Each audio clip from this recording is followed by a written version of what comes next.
যিসকল ব্যক্তি আজি ফাইনাল খেল খেলিছে তেখেতসকলে ইয়াৰ দ্বাৰাই আমি খেলখনত শিকাই দিয়া আৰু আমাৰ ছাৰ আমাক কৈ দিয়া সেইখিনিকে আমাক বহুত শিকাই লৈ গৈছিলে আৰু আহি থকা বোৰত বৰ্তমান আছে আৰু আহি থকা দিনবোৰতো থাকিব বুলি আমি আশা ৰাখি সেইকাৰণে তেখেতক আমি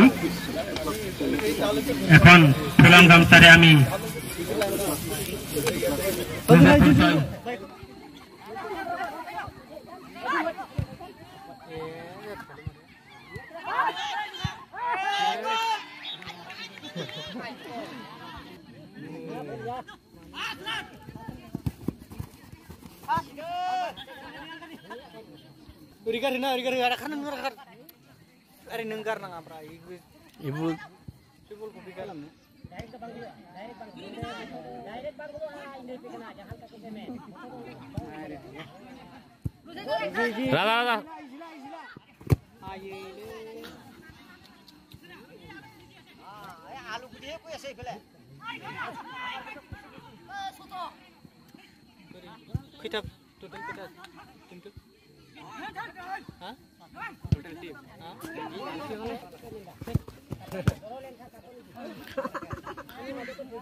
মই প্ৰথম মই চিনাকি দিছোঁ ৰাইজলৈ। মোৰ নাম শ্ৰী ধীৰাজ কিস্কু, মোৰ ঠিকনা হ'ল গাঁও জালপুৰ নগাঁও। বিশেষকৈ যোৱা আমি 3/9/2024 তাৰিখ আমাৰ এই জালপুৰ নগাঁও প্ৰাথমিক বিদ্যালয় খেলপথাৰত আমি এখন ফুটবল প্ৰতিযোগিতা অনুষ্ঠিত কৰিছিলোঁ। সেয়া আজি শেষ পৰ্যায়ত আমি ফাইনেল গেম খেলিলোঁ।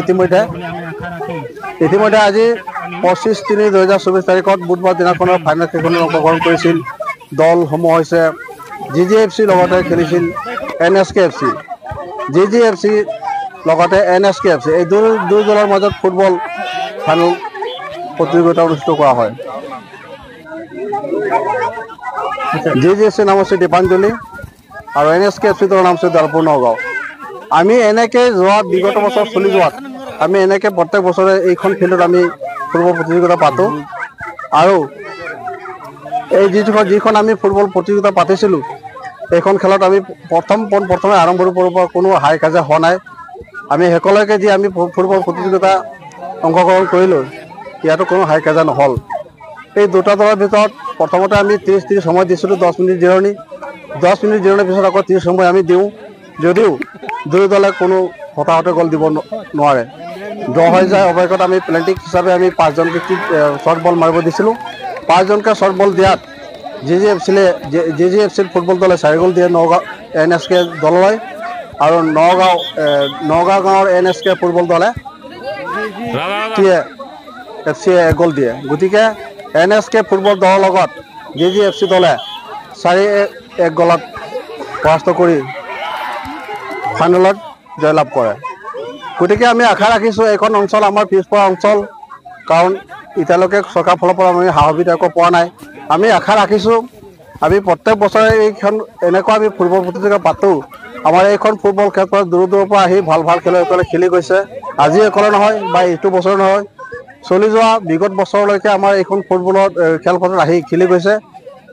আমি আশা ৰাখিছোঁ আমাৰ পিছপৰা অঞ্চলত উঠি অহা ল'ৰা ছোৱালী যাতে ভালকৈ খেলি আগ্ৰহ হয়, ভালকৈ শিকে। আৰু এইখন অঞ্চলৰ পৰা যদি আমি ভাবোঁ আশা ৰাখিছোঁ দূৰ দূৰণিত খেলি এই চৰকাৰৰ ফিল্ডত বা এনেকৈ ভাল চেম্পিয়নশ্বিপ লয় বা ডিষ্ট্ৰিক্ট চেম্পিয়নশ্বিপ লয়, তেনেকৈ আমি আশা ৰাখিছোঁ জিলালৈ ধৰক গাঁৱলৈ খেলি জিলালৈ খেলি যাব। তেনেকৈ আমাৰ এই অঞ্চলটো যাতে আমাৰ উন্নত হওক বুলি আমি কামনা কৰোঁ। গতিকে আমাৰ বিশেষকৈ মই অনুৰোধ ৰাখিব বিচাৰিছোঁ আমাৰ এইখন অঞ্চল বহুতো পিছপৰা, কোনো ৰাস্তা পদূলি বা চৰকাৰৰ এনেকৈ আঁচনি আজিলৈকে পোৱা নাই। আমি আশা ৰাখিছোঁ লগতে আমি চৰকাৰক টানি জনাওঁ যে এই আমাৰ পিছপৰা অঞ্চলত যাতে চৰকাৰে আমাক চকু দিয়ে। আজিলৈকে আমাক ফুটবল খেলা বুলি নহয়, ৰাজ্যৰ ক্ষেত্ৰত বহুতে অভাৱ অভিযোগ আহি পৰে। বিশেষকৈ ডেলিভাৰী মহিলাসকলক ধৰক এই ৰাস্তা পদূলি যাতায়াত অসুবিধাৰ কাৰণে আমি ততালৈকে চিকিৎসা ক্ষেত্ৰত আমি উপস্থিত ভৰ্তিকৰণ দিব নোৱাৰোঁ। আমাৰ এনেকৈ আগে পাছে বহুতো মহিলাসকল গৰ্ভৱতী বোলে মৃত্যুমুখত পৰিছে। আৰু আমি আশা ৰাখিছোঁ এই পিছপৰা অঞ্চলটো যাতে চৰকাৰে আমাক সা সুবিধা দিয়ে পিছলৈ আমি আশা ৰাখিছোঁ। এই 2025 চনৰ ভিতৰত আমাৰ যিহেতু নেকি বিধায়ক প্ৰকৃষ্ণ ঢেকীয়াজুলি বিধানসভা সমষ্টিৰ বিধায়ক ডাঙৰীয়া শ্ৰীযুত অশোক সিংহাল দেৱক আমি টানি জনাওঁ। লগতে আমাৰ ৰঙাপাৰা সমষ্টিৰ বিধায়ক শ্ৰীযুত কৃষ্ণকমল তাঁতী ডাঙৰীয়াক আমি জনাওঁ এই দুটা বিধায়ক ডাঙৰীয়া দ্বীপে আমাৰ এই অঞ্চলটো উজ্জ্বল কামনা কৰিছোঁ, যাতে এই পিছপৰা অঞ্চলটো আমাক এদিন হ'লে সুবিধা কৰি দিব বুলি আমি চৰকাৰক আমি অনুৰোধ জনাইছোঁ। লগতে ভৱিষ্যতে আমাৰ এই পিছপৰা অঞ্চলটো যাতে ৰাজ্যৰ সুবিধা হওক। কণ কণ ছাত্ৰ ছাত্ৰী এই অঞ্চলৰ পৰা বহুত আমাৰ 12 কিলোমিটাৰলৈকে যাব লগা ইংলিছ স্কুল হাইস্কুললৈ যাবলৈ। গতিকে আমাৰ এইখন অঞ্চল বহুত পিছপৰা অঞ্চল। এইখন গাঁও ধৰক জয়পুৰ নগাঁও দীপাঞ্জলি এনেকৈ 14খন গাঁও আছে এইখন অঞ্চলত। 14খন গাঁৱৰ ল'ৰা ছোৱালী কণ কণ ল'ৰা ছোৱালী বহুত দূৰলৈ স্কুল যাবলগীয়া হয় শিক্ষা লাভ কৰিবৰ কাৰণে। লগতে আমি আশা কৰিছোঁ এইখন অঞ্চলত আমি বসবাস কৰা জাতি হ'ল বড়ো, চাওতাল, ওৰাং, মুণ্ডা, এই 2 জাতি আমি বসবাস কৰিছোঁ। আজিলৈকে আমাৰ মাজত কোনো এটা হাই হুলস্থুল হোৱা নাই। আমি আশা ৰাখিছোঁ যাতে ভৱিষ্যতৰ অনাগত দিনবোৰত আমি শান্তি সম্পন্নভাৱে আমি বসবাস কৰি আমি জীৱন নিৰ্বাহ কৰিব পাৰোঁ। তাৰ প্ৰতি লক্ষ্য ৰাখি মই মোৰ বক্তব্য এইখিনিতে সামৰিলোঁ। নমস্কাৰ।